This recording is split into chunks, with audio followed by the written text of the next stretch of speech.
ustedes, los varones, saben ayudarse la corbata. ¿Sí? ¿Todo? ¿Seguro? Si lo hacen bien, no hacen unos tremendos nudos ahí. Hacerlo bien es un poco complejo. Me he pedido que use corbata para hacer el ejercicio. Y me demoró media hora. Increíble, francamente, cómo es tan aparentemente tan sencillo. El tema fundamentalmente es la farmacología de la coagulación sanguínea. Ahí hay que, creo, empezar definiendo algunos términos que son fundamentales y que a veces están a confusión. En el caso, por ejemplo, el de definir qué cosa es homeostasia. Estoy seguro que ustedes tienen una idea cercana siquiera de esto. ¿Qué significa homeostasia? Equilibrio. Exactamente.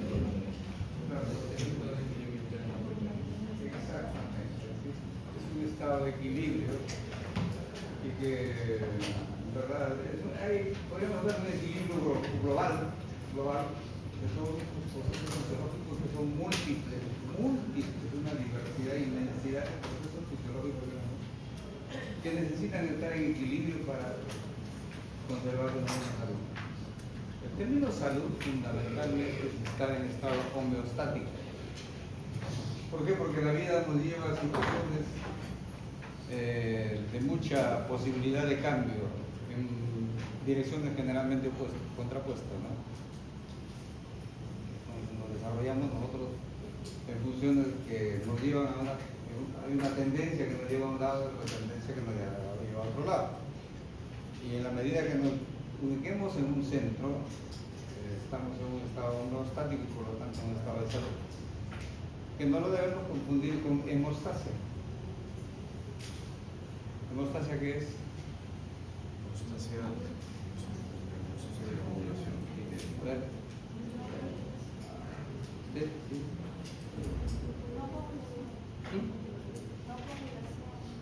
No coagulación. ¿Seguro? O un estado de la tendencia hacia la hemorragia y la coagulación, un estado intermedio. Porque hay factores que están ahí predisponiendo y trabajando con el fin de que coagule la sangre.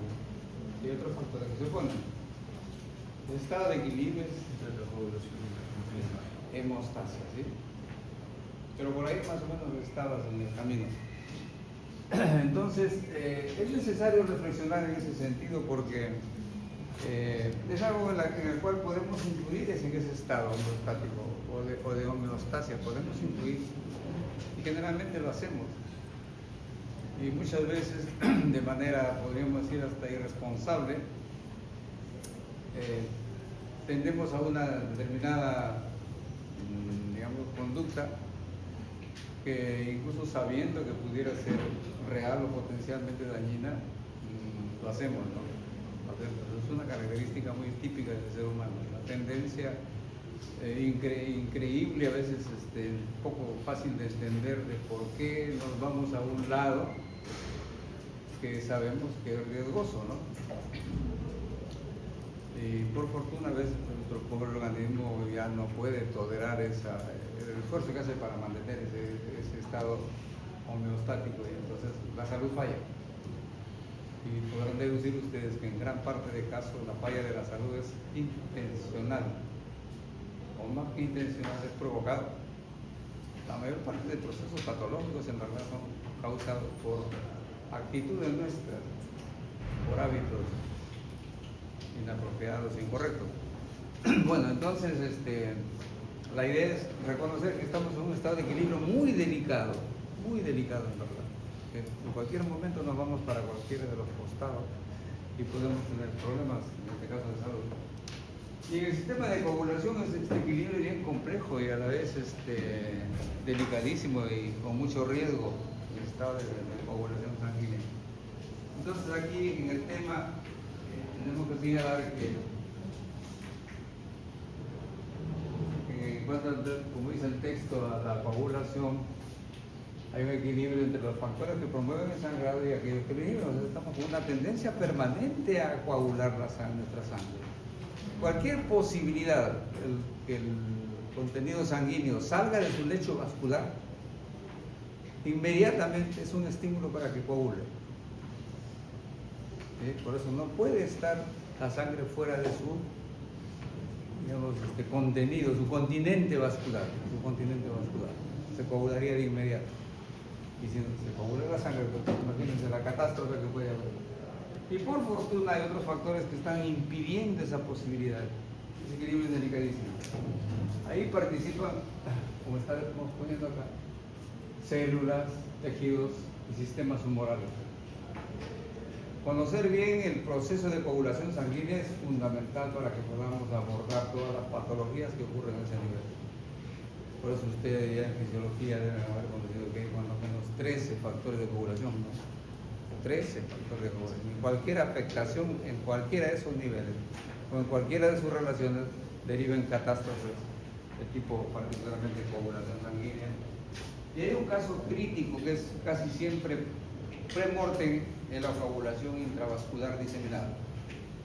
Es una falla catastrófica en enfermedades generalmente terminales que provocan que todo vaya ya hacia una coagulación interna y es premortem. Dificilísimo sacar a un paciente del estado CID, coagulación intravascular diseminada. Es un fenómeno muy grave.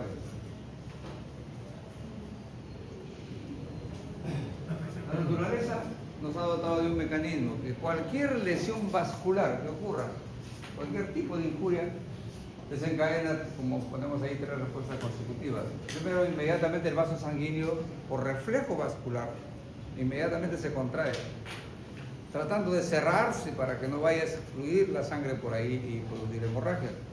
Entonces hay vasoconstricción. Luego viene una serie de secuencias donde participan los factores de coagulación y lleva a la adherencia plaquetaria. En verdad, la plaqueta fundamentalmente su función es favorecer la coagulación e impedir los estados hemorrágicos.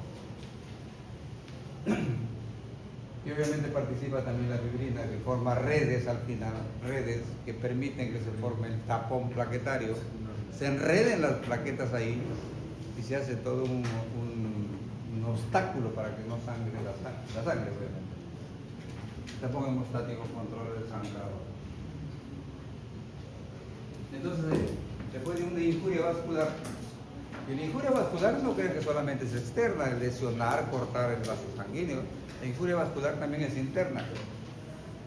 Por ejemplo, cuando permitimos o estamos en una condición en la cual se forman placas internas, placas ateromatosas fundamentalmente, que estrechan la luz del vaso sanguíneo, se convierten en un obstáculo para que ahí se enreden, se tropiecen los elementos formes, particularmente las plaquetas, y eso es un estímulo para que se adhieran y se desencadena el proceso de coagulación interna con la formación de trombos en primer lugar, trombo, ¿sí? Y cuando ese trombo se libera, se suelta de su lugar, se convierte en émbolo.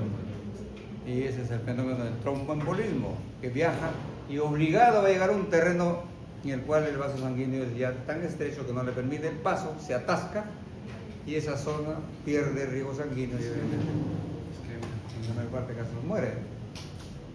Entonces todo este proceso genera pues la adhesión, liberación y agregación de plaquetas que forman el tapón hemostático, la participación de la fibrina cuando se establece la red.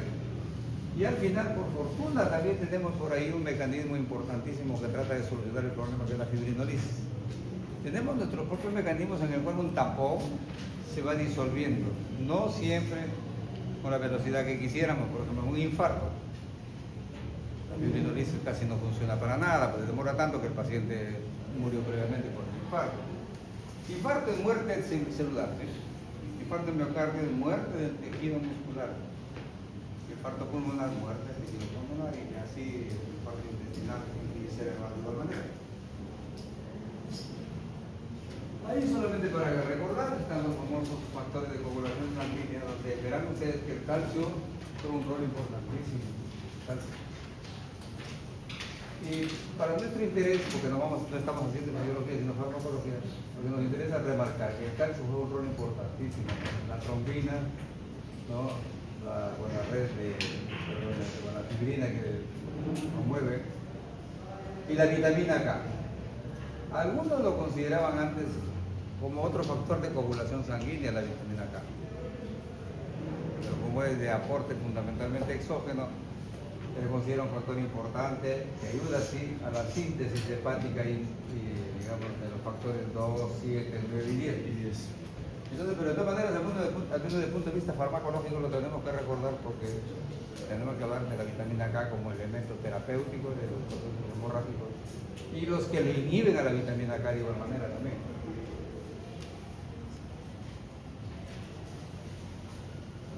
Eso es más o menos cómo se da el proceso, ¿no? La trombina, que se deriva de la protrombina, se convierte en fibrinógeno.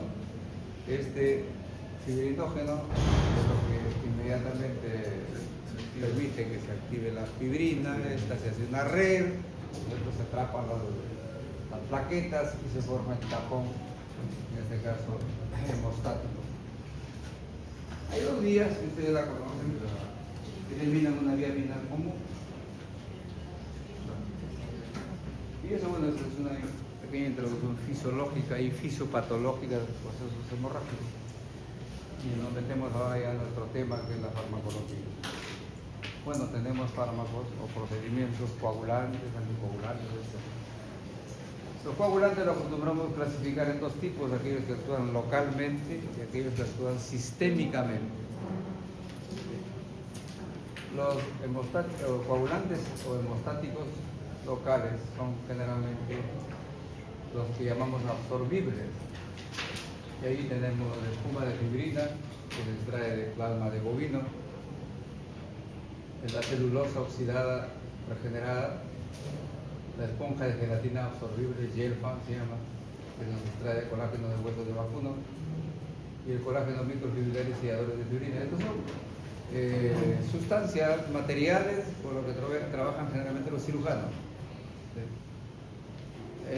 Una hemorragia la podemos controlar ligando el vaso sanguíneo, ¿no es cierto? O se cauteriza el vaso sanguíneo y se sella, pero hay zonas donde no podemos hacer eso.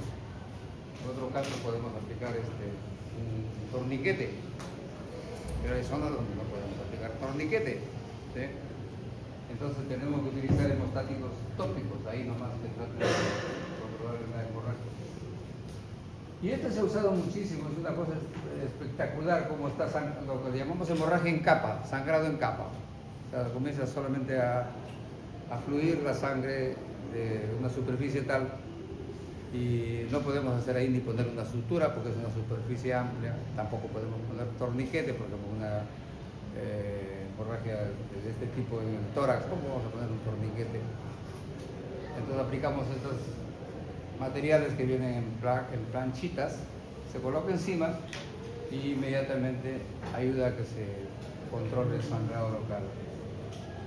La ventaja de estas sustancias es que no son antigénicas, porque ya saben ustedes que la piel, particularmente cuando más aún se expone a la sangre, inmediatamente puede desencadenar fenómenos de rechazo o antigénico. Aquí por fortuna no ocurre eso. ¿Cómo actúan? Bueno, como superficie extraña, inmediatamente se activa el factor número 12. Como apoyo estructural, matriz para la coagulación, que obstruye la lesión. Y su farmacocinética pues incluye el proceso de digestión enzimática, pero eso es para reabsorberse, o sea, no siempre se va a quedar ahí la sustancia, tampoco se retira mecánicamente. Se digiere enzimáticamente y más o menos termina su actividad en 4 o 5 semanas, por fortuna. Actúa entonces por largo tiempo y se puede ya de esa manera controlar las hemorragias superficiales y carecen de toxicidad. Son unas excelentes opciones para los cirujanos. El fibrinógeno humano es otra opción, se tiene el plasma humano. aporta el factor 1, o sea, fibrinógeno, y se usa en estas condiciones. Estas condiciones, la fibrinogenenia adquirida, especialmente en el posparto, y la congénita son procesos muy graves, en verdad, muchas veces mortales.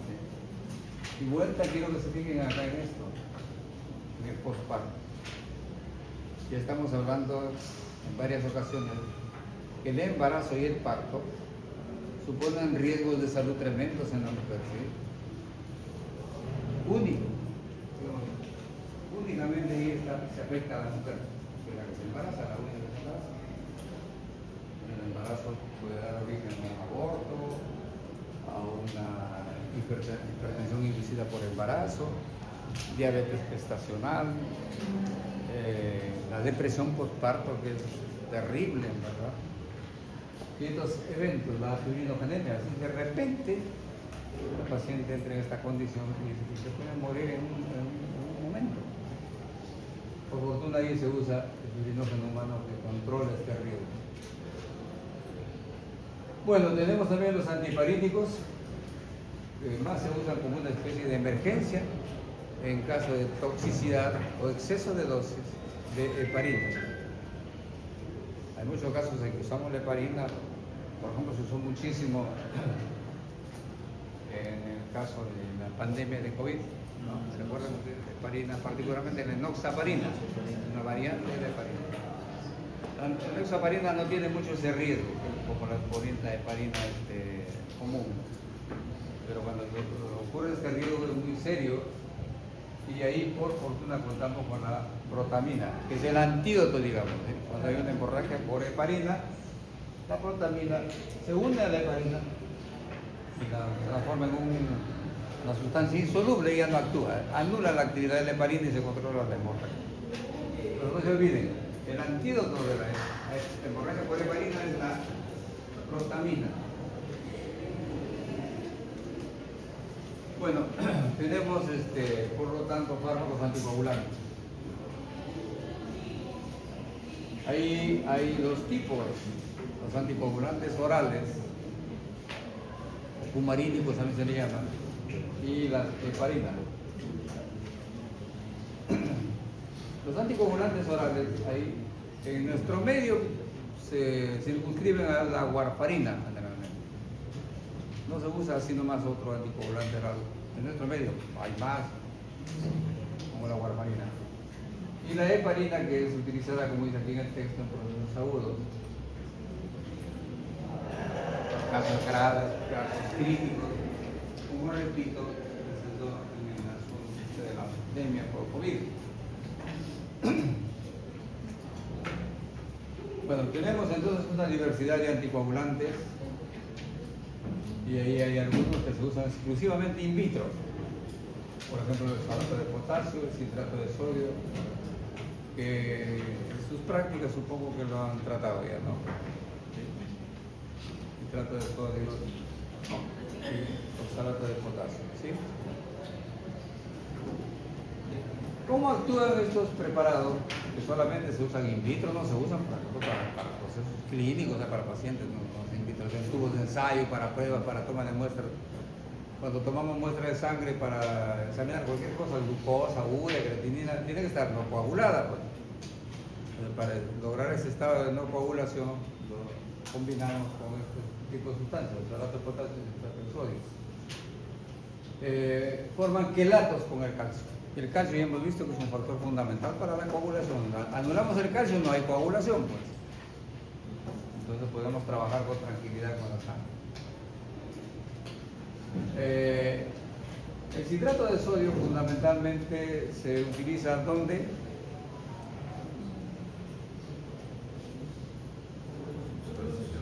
¿Lo conocen? Cuando se transfunde sangre, que generalmente es muy común porque en toda cirugía mayor casi siempre se necesita sangre para aplicar al paciente, porque en el acto quirúrgico no se puede evitar que haya sangrado, pues, hay corte de tejidos y a veces hay sangrados masivos en verdad, y que si no se pudiera sangre exógena al paciente, el paciente se muere. Entonces, por eso en todo acto quirúrgico piden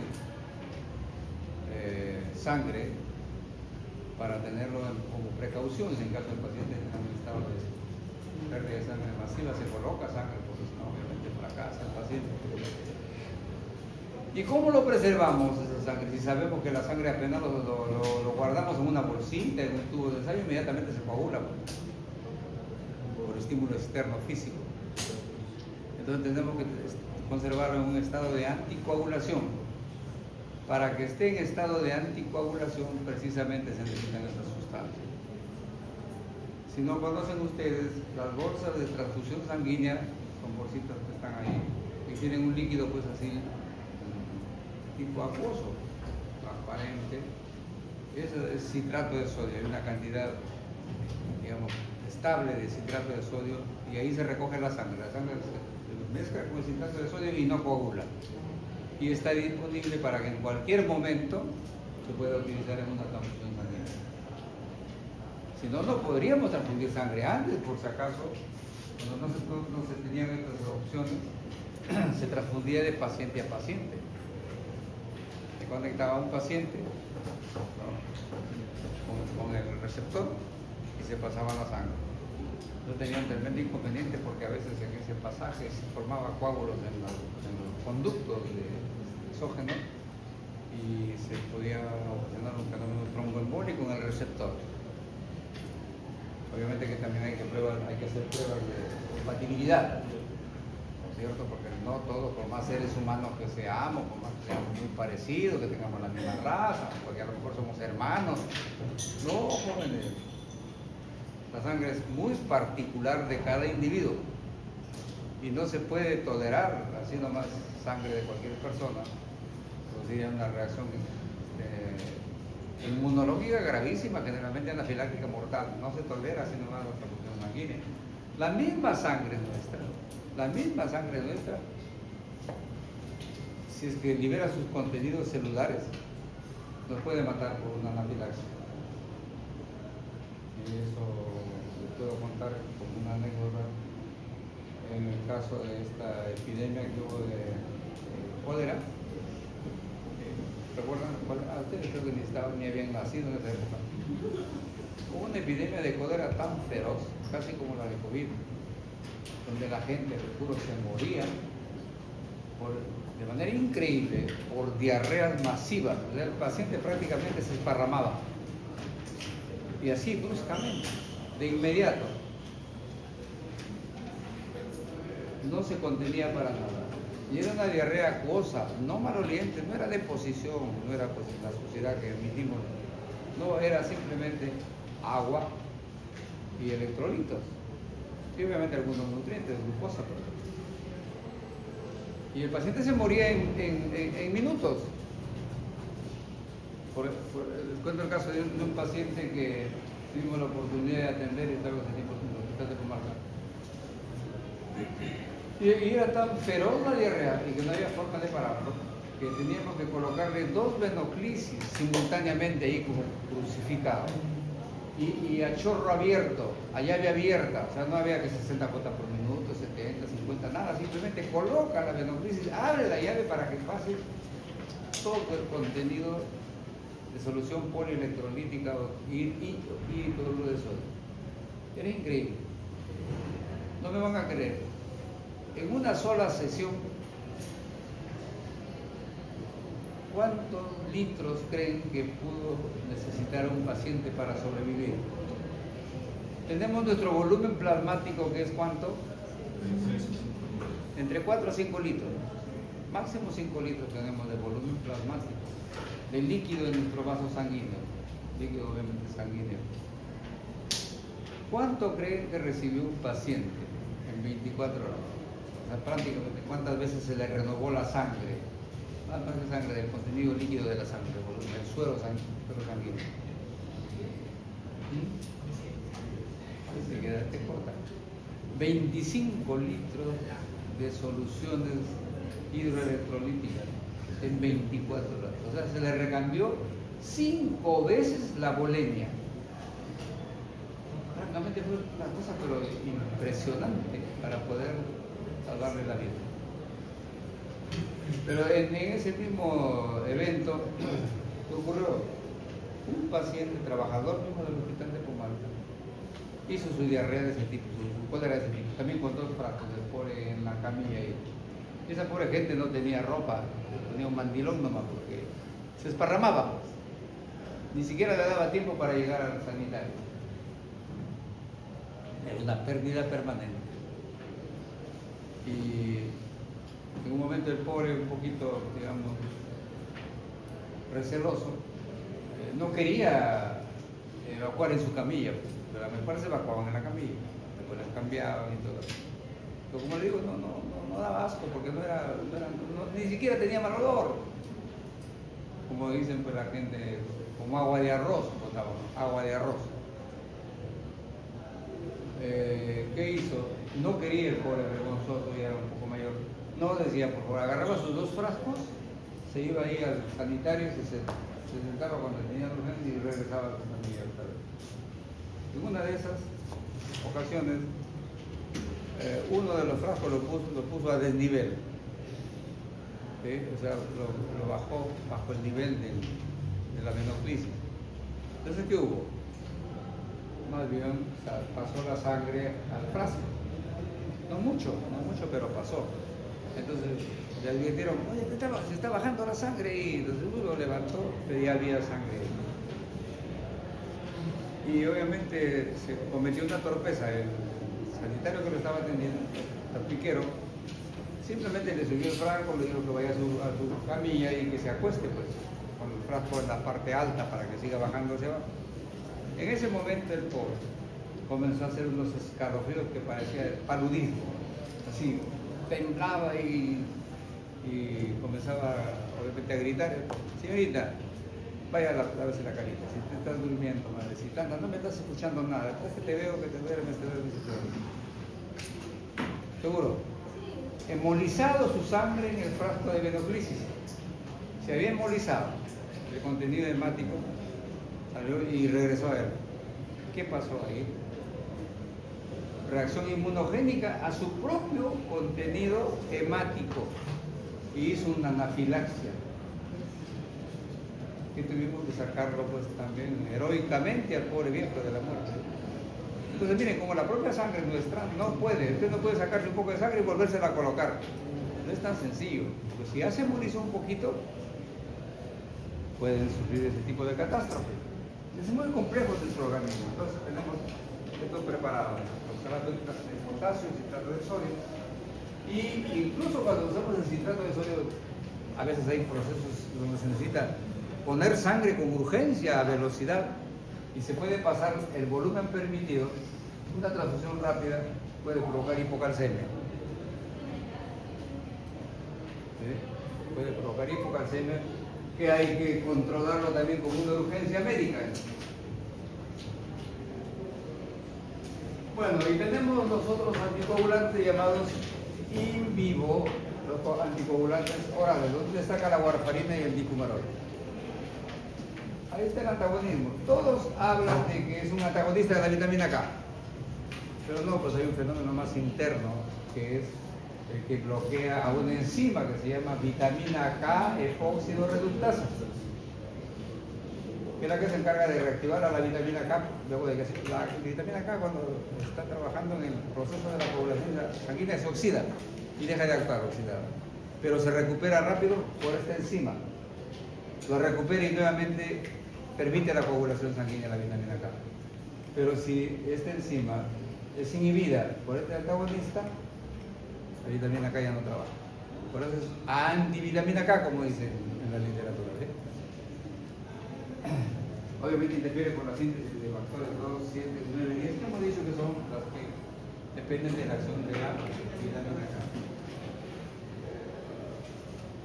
Tiene una característica: inicia su acción recién al primero, al segundo o al tercer día de administración, o sea, es lento. Y también dura pues de 2 a 5 días, o sea, lento para empezar y lento para eliminarse. ¿Sí? Atraviesa la placenta y accede a la leche materna y se controla con tipos de copropina, entonces para irlo monitorizando. Tengo aquí para comentar un aspecto importante. En la pandemia COVID, creo que ya lo comentado, hay que repetirlo, fundamentalmente al final se encontró que los procesos fisiopatológicos básicos del COVID fueron dos. Una inflamación superlativa, una hiperinflamación. No ha habido a la fecha ningún proceso patológico, ninguna enfermedad que genere más reacción inflamatoria que el coronavirus.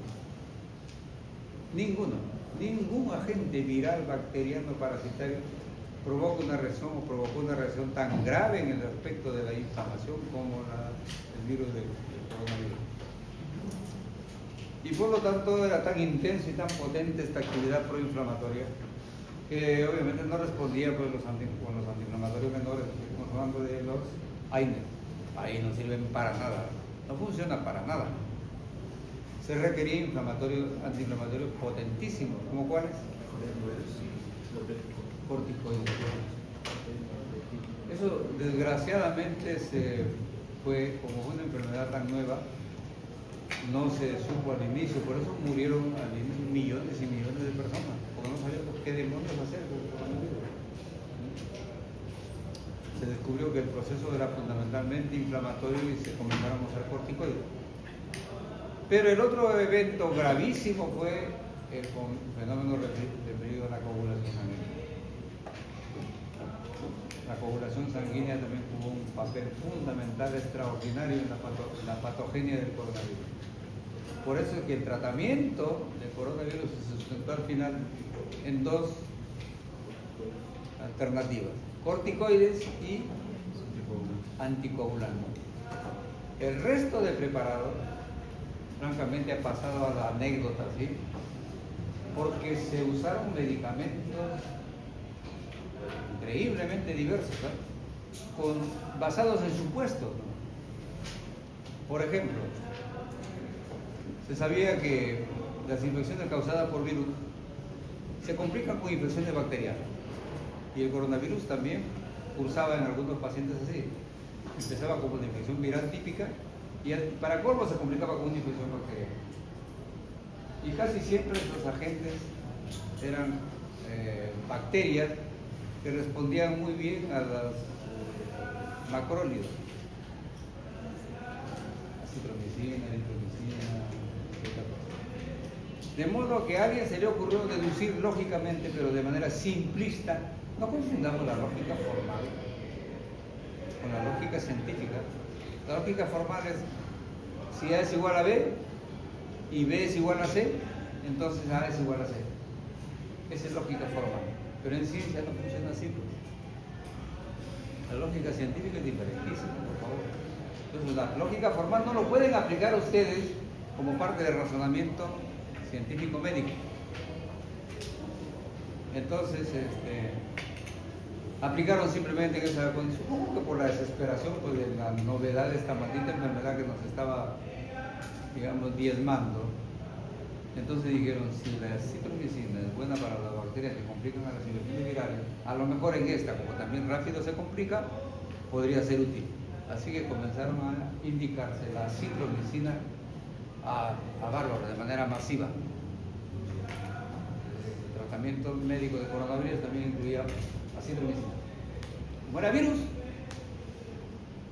se emplearon los antivirales, más modernos, más potentes que existían en ese tiempo y generalmente combinados. Por ahí alguien dijo que los fármacos que se usan contra la malaria, tipo derivado de la quinina, y había uno que se empleó mucho en ese tiempo, donde muchos médicos, la ivermectina como un antiparasitario antimalárico, que se dijo que era una bendición y se usó francamente de manera hasta abusiva. Les digo eso porque yo padecí, maldita sea, 2 veces coronavirus, en situación que en las 2 ocasiones llegué a UCIN, en el Almanzor y en UCIN aquí a Heisen. Le juro que un poco más y yo ya me suicidaba porque me abrían hasta la boca a la fuerza para tragarme 20 tabletas de antivirales, 5 tabletas de antimaláricos, bárbaro, acitromicina. La citromicina se usa en extremo 5 días diarios. 5 días de tratamiento. Ahí ya no me acuerdo cuántas veces tomé. Mi pobre gente, mis hijos que son médicos, corrían porque le decían tal, por si acaso hay esta opción y tal médico tiene, corre a tocar la puerta. Tú tienes esta medicina, dame por favor para darle al viejo. Brutal, le juro que fue una experiencia de los más terribles que padecer esta maldita enfermedad. Y todos esos medicamentos fueron usados empíricamente, a eso voy, al empirismo que nos caracteriza en muchas ocasiones. Nos estupidizamos, hermano. Preferible no usarlo. Sí, igualito nos íbamos a morir. Pero miren, entonces, eso más o menos tiene que ver con eso. Y por ahí surgieron mentes brillantes, a nivel nacional, de un tipo que es médico. Desafortunadamente, yo no sé por qué maldita sea llegó a ser médico. Porque es mejor si hubiese dedicado a cantar, porque era cantante. Eduardo Macé. No sé si lo habrán escuchado ustedes. Tiene todavía un programita por ahí televisivo exitosa. Es un loquito. ¿Ah? No, ese era otro enfermo. Entonces ves otro loquito. Pero Eduardo Macé gritaba, decía que para él los médicos del mundo estaban torpes, él era el único brillante.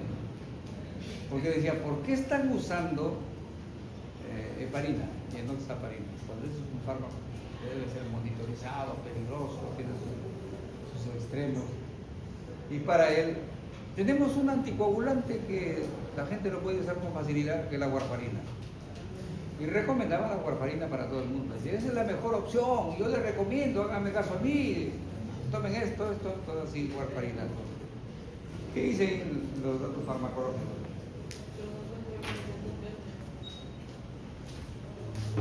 Inicio de la acción ocurre entre el primero al tercer día.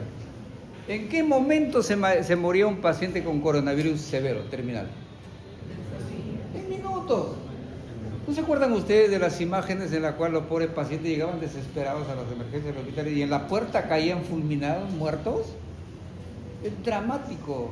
Si ustedes no han visto eso, considérense felices porque era desesperante, que sacaba ganas de matarse, de llorar, de angustiaba a uno porque, digamos, todo el mundo nos íbamos a morir aparentemente. ¿Sí? Caía la gente, les juro, en los hospitales. La gente llegaba desesperadamente en carros, en mototaxis, caminando a la junta, llegaban a la puerta, se apoyaban en la puerta, abrían la puerta y caían fulminados, muertos. Brutal, cosas espantosas en verdad. La warfarina iba a darle tiempo. ¿Te va a tener tiempo para actuar? Acá decía, es el mente brillante que hay a nivel nacional. Y saben que ahorita está postulando políticamente, me parece que a la presidencia del país, por uno de estos grupos que tenemos ahorita, mamarrachos que están peleando por la presidencia del país. Candidato. Y aquí en Chiclayo tuvimos otro genio. Mire, ¿a qué estoy yendo yo para que vean ustedes cómo se puede aplicar la lógica tan estúpidamente? ¿Sí? ¿Qué ocurrió? Este señor salía incluso por si acaso se hacía entrevistar. La prensa, pues esta de medio pelo que tenemos acá, lo tenía de vez en cuando en sus programas. Y él decía que había descubierto una gran novedad. Por ejemplo, ¿quién no sabe, decía yo, lo escuché una vez, que tenemos una tremenda población de alcohólicos acá en el país? Gente que para en lo que le llamamos las cámaras de gas. Ahí se van tempranito a tomar un cañazo, yonque, ron, pisco, puro licor rectificado generalmente. Y dice, yo trabajo, el médico del hospital regional, trabajo acá. Y en ningún momento, En ninguno de mis turnos. Yo preguntaba a mis colegas si es que ha llegado por aquí alguno de esos alcohólicos enfermos de coronavirus. Ninguno. Ninguno. Entonces, por lo tanto, decía, por lo tanto, el alcohol previene el coronavirus. A eso voy, la lógica es tan larvaria de gusano. Esa era su lógica.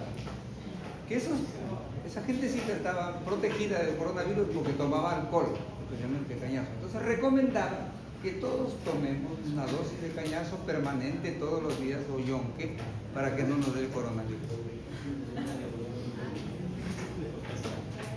Eso se llama empirismo, joven. Y de eso está yendo el mundo médico, no tanto.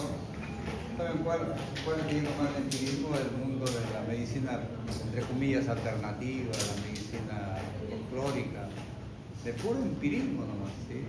Empirismo, la clave puro es empirismo. Y equivocado.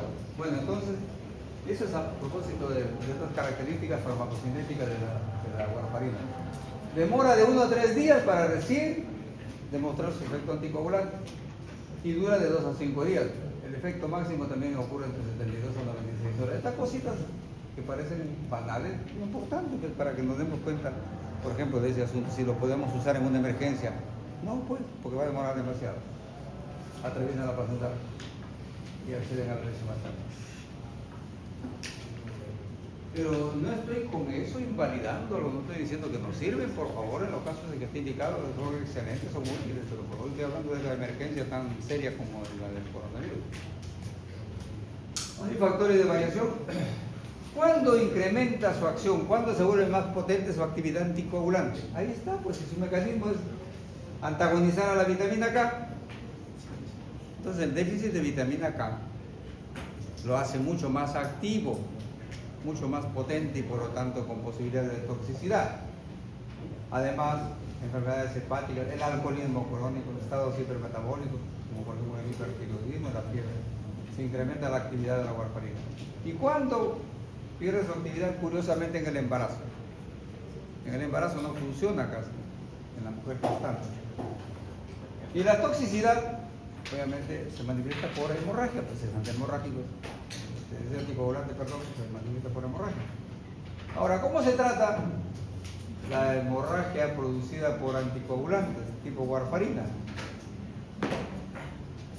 Si es antagonista de la vitamina K, ¿cómo lo podemos tratar? Usando vitamina K.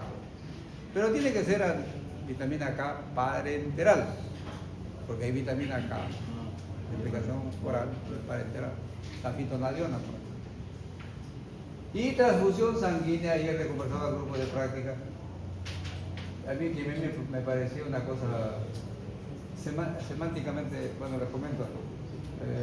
Yo soy muy casi medio sesgado, estoy posiblemente seguro de eso. Que la semántica es una cosa fundamental en el léxico humano. Si no usamos bien el idioma, por Dios, estamos contribuyendo al embrutecimiento de la humanidad. Y ahorita el idioma, nuestro idioma, que es uno de los más ricos que existe, está degradado hasta el extremo. Están inventando tonterías, la RAE adopta como si fueran ya términos oficiales, cualquier estupidez, cualquier soncera que decimos, si lo usa mucha gente, hay que aceptarlo, es la RAE. Por ejemplo, aquí me llamó la atención, francamente, no sé cómo por ser lambayecano, creo que la mayor parte de ustedes, pero nunca he encontrado una degradación del idioma tan brutal como acá. Una vez me sorprendió una ingeniera agrónoma, docente, que me contaba que estaba trabajando por estas zonas del fondo de Ferreñafe. Y le pregunto, le digo, ¿por ahí estás trabajando? Sí, hermano, estoy yendo por ahí, tengo que salir tarde, me mandan los zancudos y todo eso. Y sabes que bien peligroso, me dice, esa zona oscura, y me da miedo porque es muy sólido. ¿Qué pasa? ¿Muy duro? Muy sólido. No, me dice, hombre, solito está por ahí. Era bien confiable y le digo, que mete un cachetado. ¿Eso es solidez?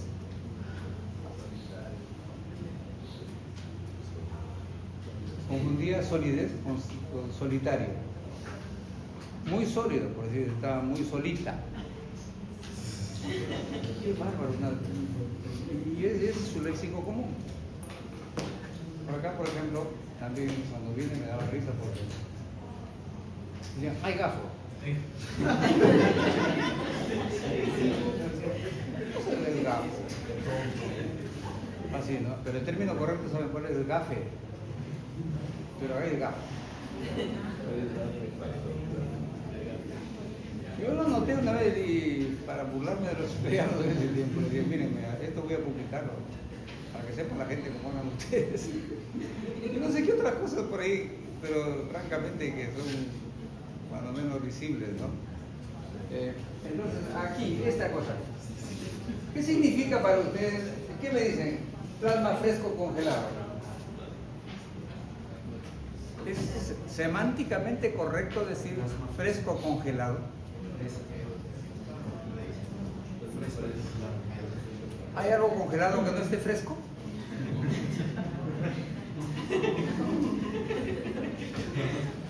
Pero es increíble, no se dan cuenta. Plasma fresco congelado, maldita sea. Voy a buscar plasma fresco que no esté congelado, que esté caliente, que esté caliente. Pero el plasma fresco congelado así está ya establecido, así que no lo podemos cambiar. Ya, ahora tenemos anticoagulantes in vivo e in vitro, funcionan en los dos estados, in vivo e in vitro. Ahí está la heparina, ahí está la heparina. El anterior fue solamente in vivo.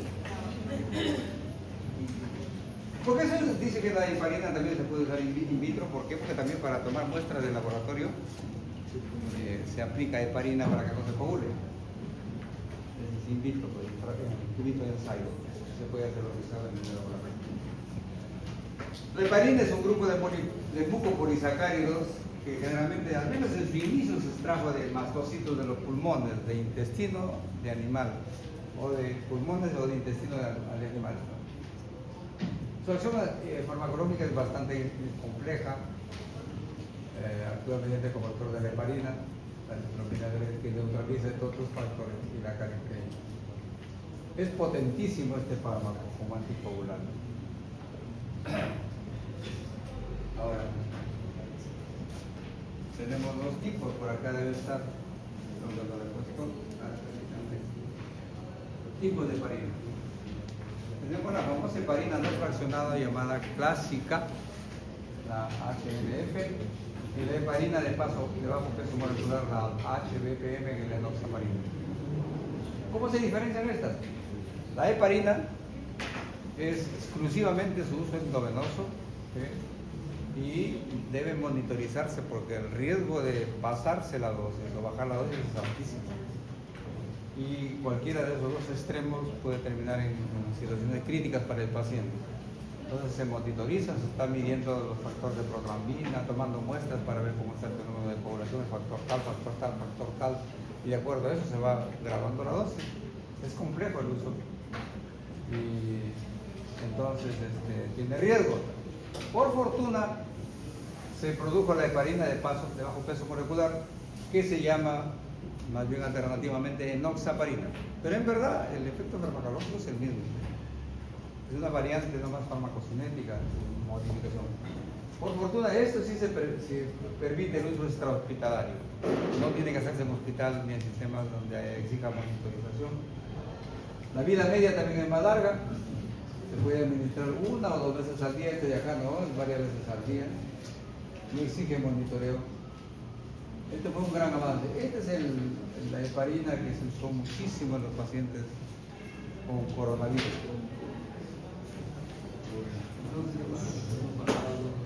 La heparina. No se absorbe por vía oral, por eso solamente se usa por vía parenteral. Y su administración, obviamente parte de la in vitro para el laboratorio, es solamente por vía endovenosa y a lo mucho por vía subcutánea profunda y con aguja pequeña. ¿Por qué? Porque si lo usamos por vía intramuscular, va produciendo hematomas. Es tan potente su actividad que en el sitio donde se inyectó inmediatamente desencadena una hemorragia. Pequeña por fortuna, pero se presenta como hematoma.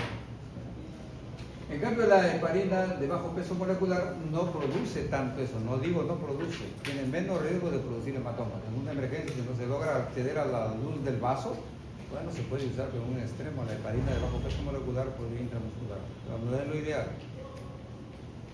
Hay una serie de efectos tóxicos, por ejemplo, alergias.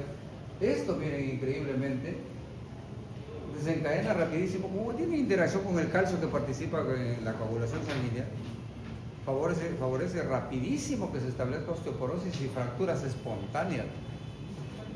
Pero eso es comúnmente con la heparina típica, no con la enoxaparina.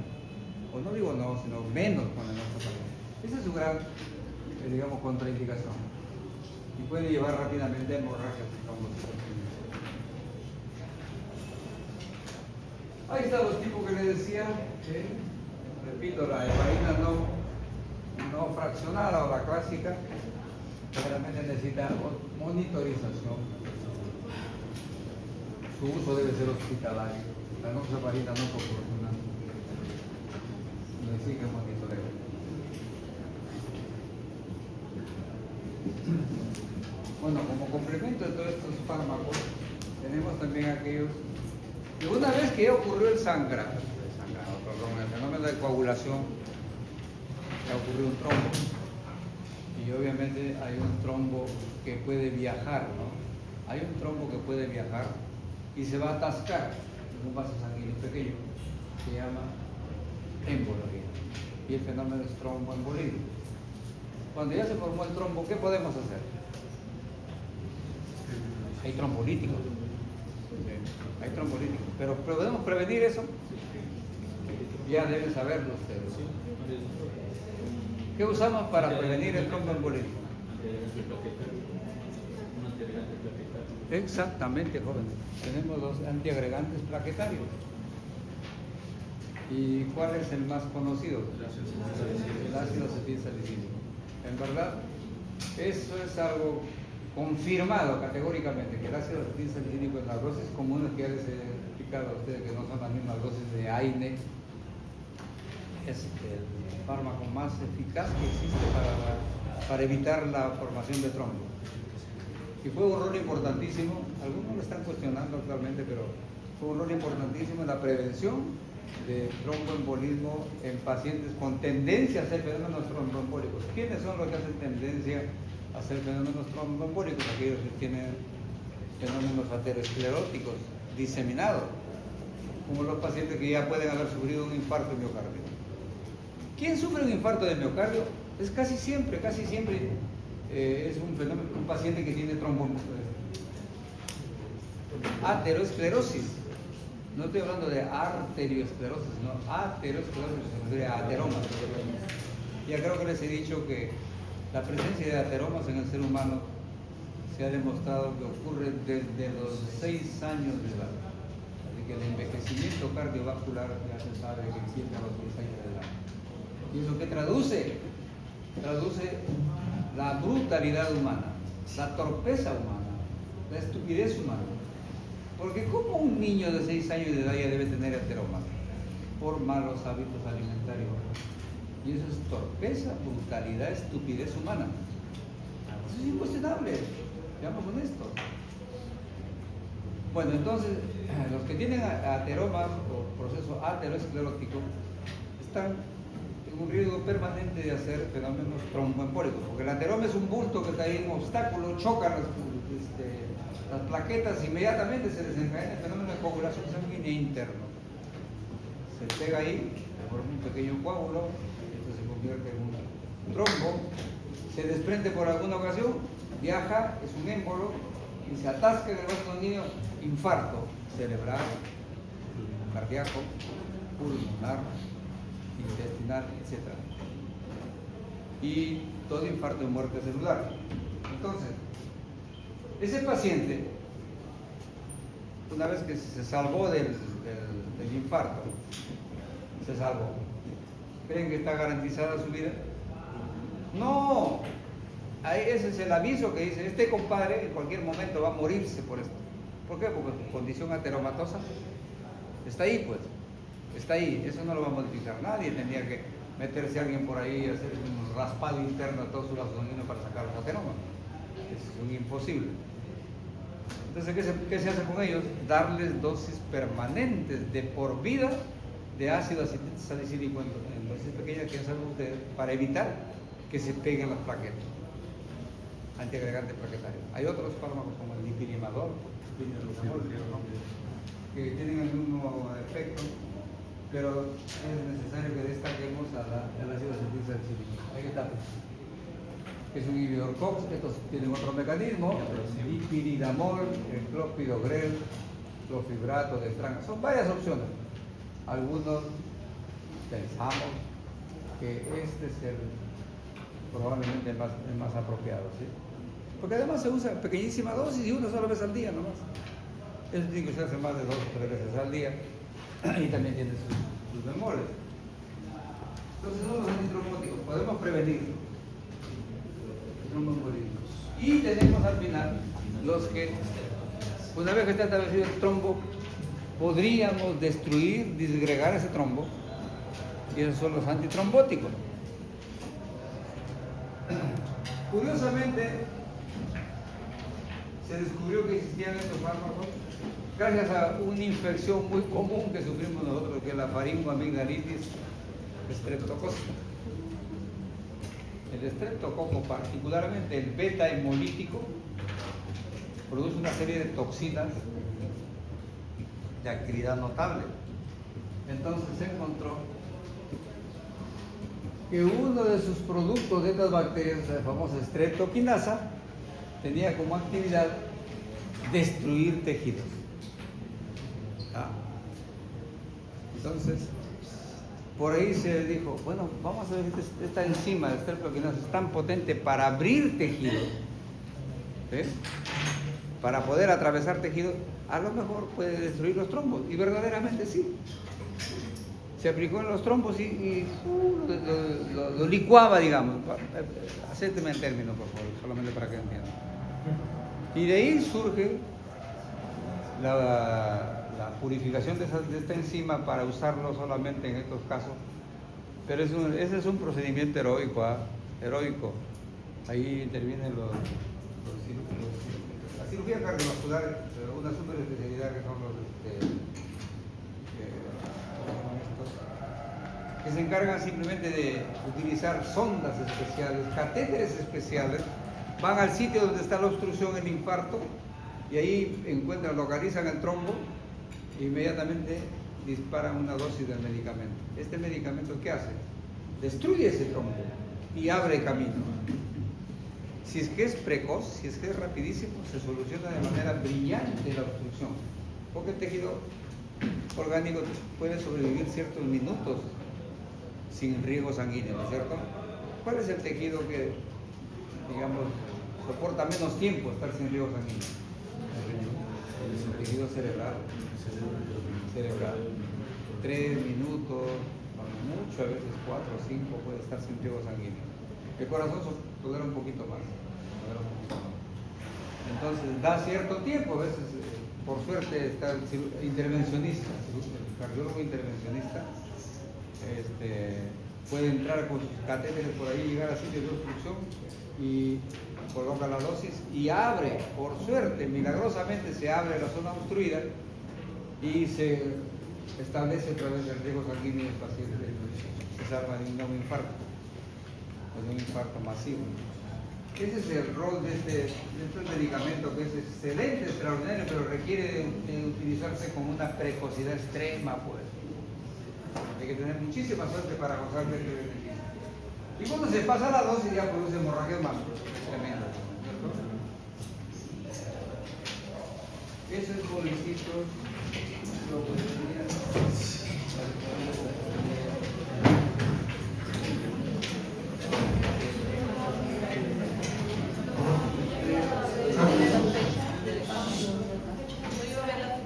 Sí, ahora vamos a conversar sobre el asunto de los exámenes.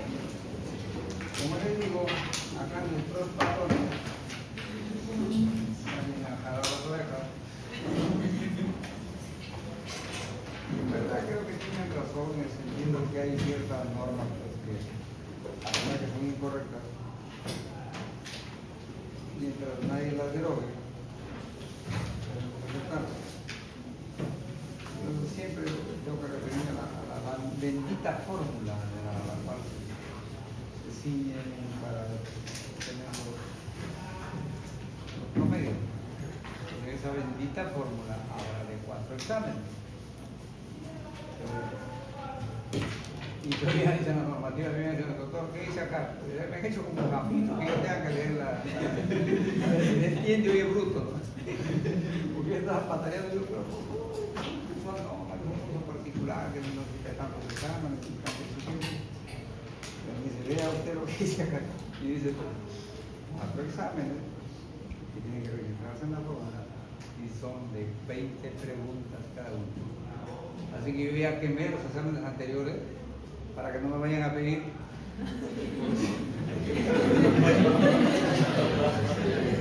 Si no se darían cuenta que solamente tienen 10 preguntas. Yo se me incendiaba por mi escritorio. Así que como decir, por favor.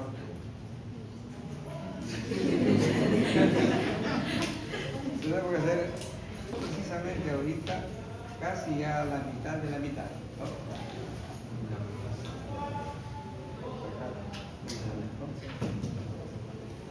Y parece que ya debemos hacer el otro examen. Y además tengo que ya pedirlo para que me autoricen aulas.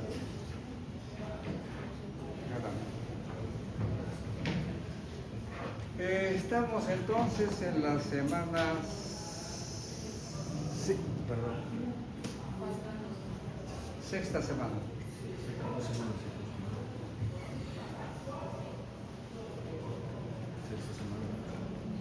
Hoy estamos 18. Sí. Miércoles, me falta otro tema, del páncreas endocrino para ahora. Ah, para mañana. Cierto. O sea, esta semana ya terminamos la mitad, así que el examen debe ser mañana. En teoría esta semana.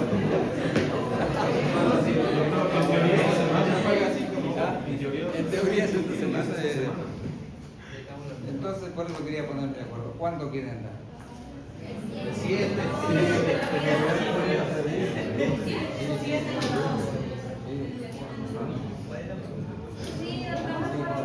Porque mañana hacemos... No. Hoy es 18, ¿no? También tenemos páncreas endocrinos hoy día. Hoy día, hombre. ¿Qué me pasa? Ah, no, sí. No, claro, pues. Mañana, doctor, porque se lo No, 18 de febrero dice coagulantes, anticoagulantes y páncreas endocrinos. 19 de febrero, oxitóxico y anticoncepción hormonal. ¿Sí va a venir? Entonces.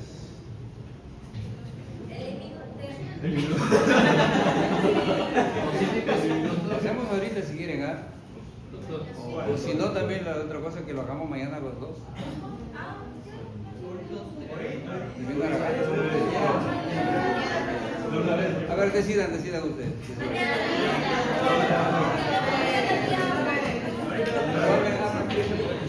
Hablen en orden, ¿sí? ¿Qué prefieren? ¿Ahora de una vez? ¿O mañana? doctor, pero cítricos y... Ah, pero tengo que hacer el otro grupo. El otro grupo termina el sábado. El lunes podríamos tomar el examen oral. Moral, doctor. Oral, maldito.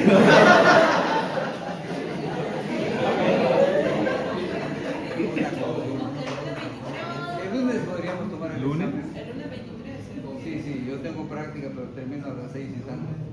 ¿26? Está bien. Lunes 23. Lunes 23. Lunes 23.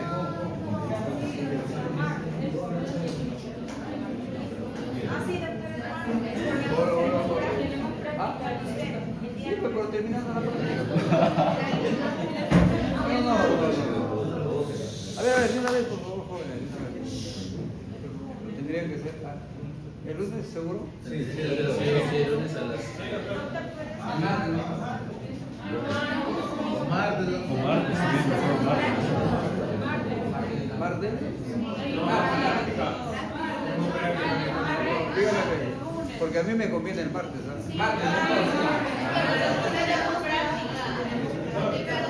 Todos los días tenemos actividades, por favor, todos los días tenemos actividades. Es la hora más conveniente para ustedes, pues en la tarde. Hay un grupo de 2:40 a 6 y luego hay de 6 a 9. ¿Cómo? Hay práctica el martes de 2:40 hasta las 6 y luego hay de 6 hasta las 9. En la tarde. El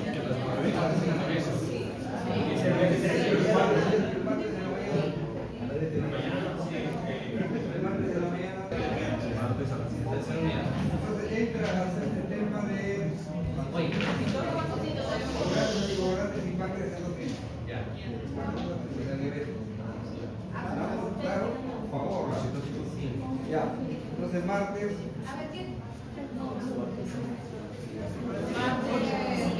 10 de la mañana. 10 de la mañana. 10 de la mañana. Déjeme anotar que me olvido yo.